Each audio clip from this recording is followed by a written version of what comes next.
میں نے جو متعدد مواقع سے آیات مبارکہ آپ کو سنائی کہ ہر جگہ پر چوٹی کی چیز صبر ہے، آخری چیز جو بیان ہوتی ہے وہ صبر ہے۔ سورۃ العصر میں آخری بات وتواصوا بالصبر یا ایھا الذین آمنوا استعینوا بالصبر والصلاۃ، اے ایمان والو مدد حاصل کرو صبر سے اور نماز سے۔ ان اللہ مع الصابرین، اللہ تعالیٰ صبر کرنے والوں کے ساتھ ہے۔ اور پھر آگے چل کر وبشر الصابرین الذین اذا اصابتهم مصیبۃ قالوا انا للہ وانا الیہ راجعون، اے نبی بشارت دیجئے، خوشخبری دیجئے ان صبر کرنے والوں کہ جن پر جب بھی کوئی تکلیف یا مصیبت نازل ہوتی ہے تو کہتے ہیں کہ ہم اللہ ہی کے ہیں اور اللہ ہی کی طرف ہمیں لوٹ جانا ہے۔ صبر کا مفہوم ہے اپنے آپ کو تھام، روک، برداشت کرنا، تحمل کرنا، اور جو بھی اپنا ایک طے شدہ مقصد ہے کسی بھی مخالفت سے بددل ہوئے بغیر، کسی بھی تکلیف یا مصیبت سے ہراساں ہوئے بغیر اس کی طرف پیش قدمی کیے چلے جائیں۔ بڑی سخت سردی پڑ رہی ہے، فجر کا وقت ہے، گرم پانی کا اہتمام نہیں ہے، اب اس وقت فجر کی نماز کے لیے اٹھنا، ٹھنڈا پانی اگر ہے تو وضو تو کرنا ہوگا، اس ٹھنڈے پانی سے وضو کرنا، اس وقت لحاف سے نکلنا ہی بہت مشکل، ٹھنڈے پانی سے وضو کرنا اور مصیبت۔ یہ جب تک انسان میں صبر کا مادہ نہ ہوگا ممکن ہی نہیں۔ اس کو کہے کہ صبر علی الطاعۃ، اطاعت پر صبر کر۔ ناگواری محسوس ہو رہی ہے لیکن اس ناگواری کو برداشت کرتے انسان اللہ کے حکم کے اوپر جمع رہے، اللہ کے حکم پر عمل کرے، یہ کیا ہے؟ یہ صبر ہے۔ اگر یہ صبر نہیں ہے تو ظاہر بات ہے کہ انسان اللہ کے اس حکم پر عمل نہیں کر سکتا۔ صبر کا مادہ نہیں ہوگا تو آپ کام نہیں کر سکیں گے۔ اور اسی کا ایک دوسرا رخ ہے، جب آپ دعوت حق کے لیے کھڑے ہوں گے پہلا قدم کیا آتا ہے؟ استہزاء، تمسخر، مذاق اڑانا، جس کی میں مثال اب دینا چاہتا ہوں محمد الرسول اللہ صلی اللہ علیہ وسلم کی شخصیت۔ دیکھیے ہم کیا اور ہماری بساط کیا، ہم کیا مبلغ ہوں گے، کیا داعی ہوں گے، ہمارے اپنے دامن پر داغ ہوتے ہیں، لیکن یہ کہ محمد الرسول اللہ کے دامن پر کوئی داغ تھا؟ ان کو تو سارے مکے والے الصادق الامین کہتے تھے، نہایت محبوب شخصیت تھے، ان کے لیے تو جا صادق جا الامین یہ الفاظ سننے میں آتے تھے، آنکھوں کا تارا۔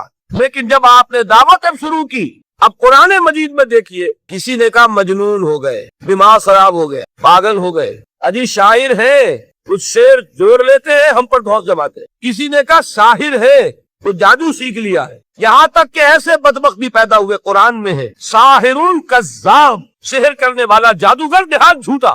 یہ الفاظ کہے جا رہے ہیں کس کی شان میں؟ محمد الرسول اللہ صلی اللہ علیہ وسلم۔ قرآن میں نقل کیا گیا یا ایھا الذی نزل علیہ الذکر انک لمجنون۔ کبھی آپ نے اس کا ترجمہ سوچا؟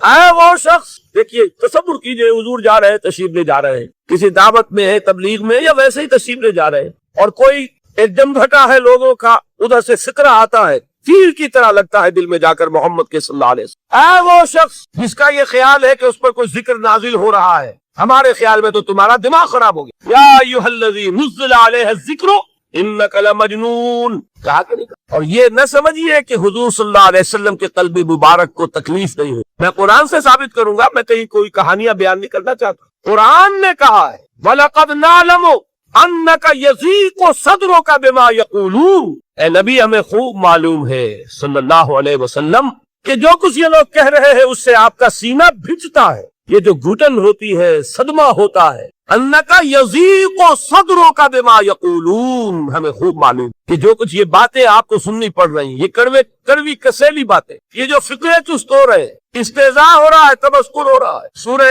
حجر میں ہے تو ایک جگہ کھڑے ہوئے لوگ قرآن کا مذاق اڑا رہے ہیں، بھائی فلاں آیت تم نے جانا، فلاں آیت میری ہوگی، اس کے ٹکڑے کر رہے ہیں، اس کے ٹکڑے حصے بکھرے کر کے ٹیما بنا کر ان آیات کا تمسخر اڑا رہے ہیں۔ ایک جگہ قرآن مجید میں مذکور ہے کہ فرشتوں کا مذاق اڑ رہا ہے۔ بھائی دیکھو محمد نے کہا ہے صلی اللہ علیہ وسلم کہ جہنم پر تو کل 19 فرشتے ہیں، علیہا 19 قرآن میں آیت نازل ہوئی۔ ایک پہلوان کہتا بھائی 10 کو تو میں سنبھال لوں گا، باقی 9 کا تم انتظار کر لو۔ یہ باتیں آ رہی ہیں حضور کے کانوں، کلام الہی کے ساتھ کیا سلوک ہو رہا ہے، مجھ پر کیا فقرے چست کیے جا رہے ہیں، مجھ پر جس طریقے سے استہزاء اور تمسخر کا رویہ اختیار کیا گیا ہے، دل بھچ رہا ہے، دل میں صدمہ ہے۔ دیکھیے سورہ نون ہے، اور میرے نزدیک یہ دوسری وحی ہے جو حضور پر نازل ہوئی ہے، اس کی ابتدائی آیات نون والقلم وما يسطرون ما انت بنعمت ربك بمجنون وان لك لاجرا غير ممنون وانك لعلى خلق عظيم فستبصر ويبصرون بايكم المفتون۔ ان ربک هو یعلم بمن ضل عن سبیلہ وهو اعلم بالمہتدین۔ قسم ہے قلم کی اور جو کچھ یہ لکھتے ہیں، اے نبی آپ اپنے رب کی نعمت سے مجنون نہیں ہے۔ یہ کیوں کہا جا رہا ہے؟ حضور کو جو صدمہ پہنچا ہے وہی نازل ہوئی ہے دل جوئی کے لیے، تسلی کے لیے۔ کیوں برا منا رہے ہیں؟ اے نبی آپ کیوں صدمہ اور رنج اور اندوہ محسوس کر رہے ہیں؟ ان بدبختوں کے کہنے سے کوئی آپ مجنون ہو جائیں گے؟ مانتا بے نعمت رب کا بھی مجنون۔ وَإِنَّ لَكَ لَأَجْرًا غَيْرَ مَمْنُونٍ، آپ کو جو یہ صبر کرنا پڑ رہا ہے، آپ کو جو یہ جھیلنا پڑ رہا ہے، اس کی وجہ سے آپ کو وہ اجر ملے گا جس کا سلسلہ کبھی منقطع نہیں ہوگا۔ وَإِنَّكَ لَعَلَىٰ خُلُقٍ عَظِيمٍ، اور اے نبی آپ تو خلق عظیم کے قابل ہے۔ آپ کا اخلاق، آپ کا کردار، آپ کی سیرت، آپ کی شخصیت میں طہارت، نفاست، پاکیزگی، آج تک دنیا نے کوئی پاگل، کوئی مجنون ایسا بھی دیکھا؟ یہ ساری باتیں اللہ تعالیٰ جوئی کے لیے فرما رہے ہیں۔ اس سے آپ اندازہ کیجئے کہ کتنا صدمہ ہوتا ہوگا۔ یہی ہے، اس ساری چیز کو جمع کیجئے تو یہ چیز کیا ہے؟ وَاصْبِرْ عَلَىٰ مَا يَقُولُونَ وَاهْجُرْهُمْ هَجْرًا جَمِيلًا، صبر کرو اے نبی، صبر کرو اے محمد صلی اللہ علیہ وسلم، جھیلو اور برداشت کرو اس پر جو یہ کہہ رہے ہیں۔ یریدون لیطفئوا نور اللہ بافواہہم، یہ چاہتے ہیں کہ اللہ کے نور کو اپنے منہ سے بجھا دے، پھونکے مار کے ہی بس۔ نور خدا ہے کفر کی حرکت پہ خندہ زن، پھونکوں سے یہ چراغ بجھایا نہ جائے گا۔ یریدون لیطفئوا نور اللہ بافواہہم واللہ متم نورہ ولو کرہ الکافرون، یہ چاہتے ہیں کہ اپنے منہ کی پھونکوں سے اللہ کے نور کو بجھا دے، حالانکہ اللہ تعالیٰ تو اپنے نور کا اتمام فرما کر رہے گا، خواہ کافروں کو کتنا ہی ناگوار ہو۔ اس کی ترجمانی ہے نور خدا ہے کفر کی حرکت پہ خنددن، پھونکوں سے یہ چراغ بجھایا نہ جائے گا۔ یہی وجہ ہے دیکھیے مکی صورتوں میں خود نبی اکرم صلی اللہ علیہ وسلم کو اتنے مختلف پیرایوں میں صبر کا حکم دیا گیا۔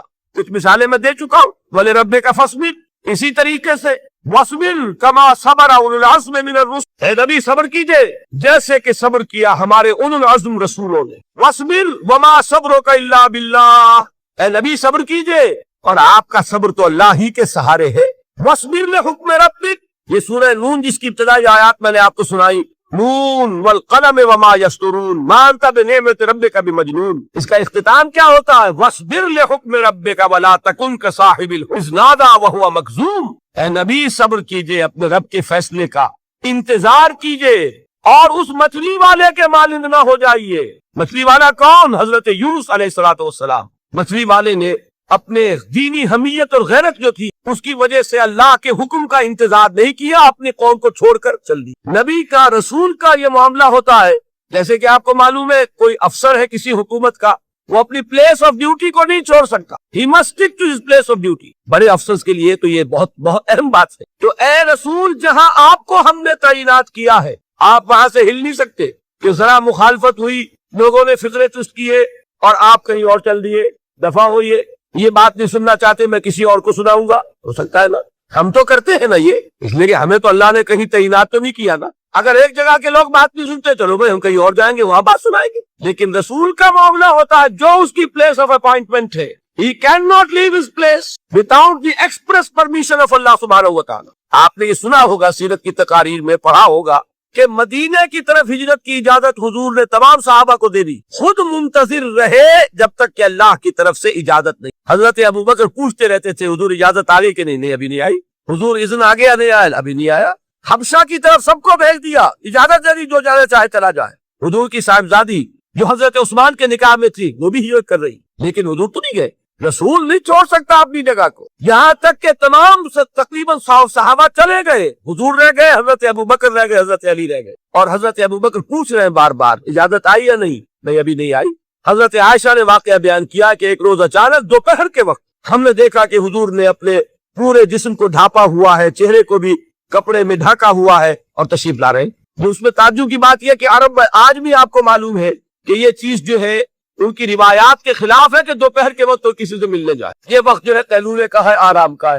تو ٹھیک دوپہر کے وقت تشریف لائے حضور، آپ نے آ کے حضرت ابوبکر سے فرمایا کہ اجازت آ گئی۔ حضرت ابوبکر نے بہت خوش ہو کر ایک بات کہی، حضور میں نے 2 اونٹنیاں تیار کی ہوئی ہیں، یعنی اب آپ تو سوچتے تھے نا شاباش ملے گی، کہ میں نے تیاری کی ہوئی ہے، میں نے 2 اونٹنیوں کو خوب کھلا پلا کے فرما کیا ہوا ہے، بڑی توانا ہے تاکہ ہم تیزی کے ساتھ سفر کر سکیں۔ حضور نے توقف کیا، فرمایا ہاں ٹھیک ہے، 1 اونٹنی میں استعمال کروں گا لیکن میں اس کی قیمت ادا کروں گا۔ حضرت ابو بکر کی آنکھوں میں آنسو آ گئے، روتے ہوئے کہا حضور مجھ سے یہ مغایرت، کیا یہ جان اور مال کسی اور کے لیے ہے؟ آپ مجھ سے بھی کہہ رہے میری اونٹنی جو ہے وہ بھی بلا معاوضہ آپ کو بولنے فرما رہے۔ یہ ہے محمد الرسول اللہ کی غیرت اور حمیت کا۔ اب دیکھیے ایک بات عجیب ہے، یہ ربط ذہن میں رکھیے، اللہ تو صبر کی تلقین کر رہا ہے اپنے رسول کو، اور رسول یہی تلقین کر رہے ہیں اپنے صحابہ کو، صبر کرو، جھیلو، برداشت کرو، ہاتھ مت اٹھانا، کوئی جوابی کارروائی نہیں ہوگی، بلکہ اپنے اوپر جھیلو جو کچھ جھیلنا ہے، ڈٹے رہو، پیچھے مت ہٹنا، یہ صبر ہے، لیکن ہاتھ اٹھانے کی اجازت نہیں۔ چنانچہ اب ذرا چشم تصور سے دیکھیے، ابو جہل اس نے جو بدترین روش اختیار کی، وہ ایک خاندان تھا حضرت یاسر، ان کی اہلیہ حضرت سمیہ، اور ان کے فرزند حضرت عمار رضی اللہ تعالی عنہم۔ یہ غلام نہیں تھے، حضرت سمیہ تو کنیز تھی لیکن یاسر غلام نہیں تھے۔ ان کی کہانی یہ ہے، واقعہ یہ ہے کہ یہ بہت نیک آدمی تھے یاسر، یمن کے باشندے۔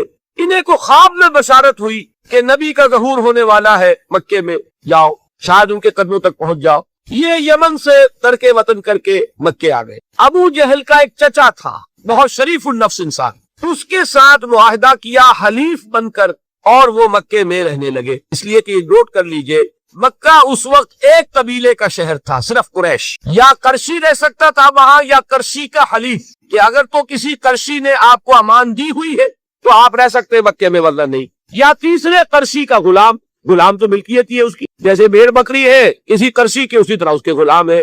یہ تین کیٹیگریز تھی انسانوں کی مکے میں۔ اسی کو نوٹ کیجئے کہ جو بیچارے غلام تھے وہ سب سے زیادہ ستائے گئے، اس لیے کہ غلاموں کے تو حقوق ہی کوئی نہیں تھے۔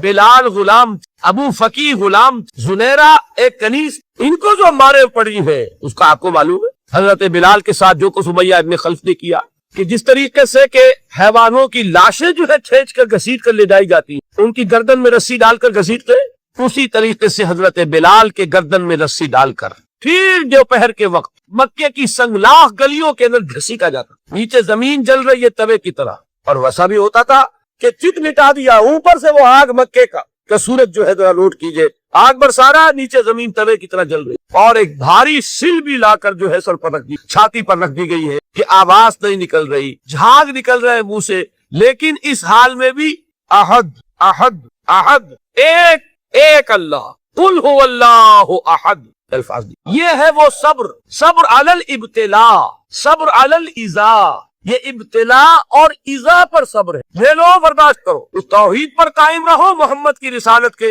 اقرار کرتے رہو صلی اللہ علیہ وسلم، لیکن ہاتھ نہیں اٹھانا۔